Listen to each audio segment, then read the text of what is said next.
আল্লাহু আল্লাহু আল্লাহু আল্লাহ।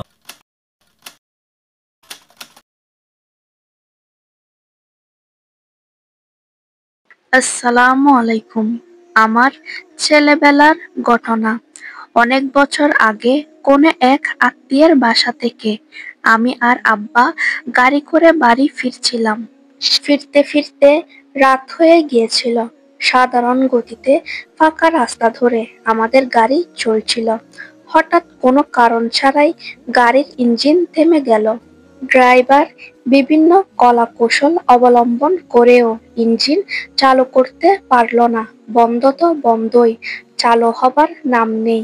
এদিকে রাত গভীর থেকে গভীরতর হতে চলেছে।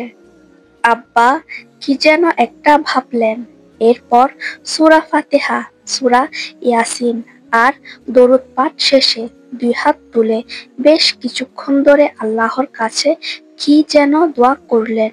দোয়া শেষে আব্বা ড্রাইভারকে আবার চেষ্টা করতে বললেন। সুবহানাল্লাহ। এবার একবার চেষ্টাতেই গাড়ির ইঞ্জিন চালু হয়ে গেল। আর আমরা বাড়ির দিকে এগোতে থাকলাম। আলহামদুলিল্লাহ, আমরা ঠিকমতো বাড়ি পৌঁছালাম। আশ্চর্যের ব্যাপার হলো, আমরা যখন বাড়ি পৌঁছালাম তখন আবার গাড়িটি আচানক থেমে গেল। ড্রাইভার অনেক চেষ্টা করেও আর কিছুতেই ইঞ্জিন চালু করতে পারল না।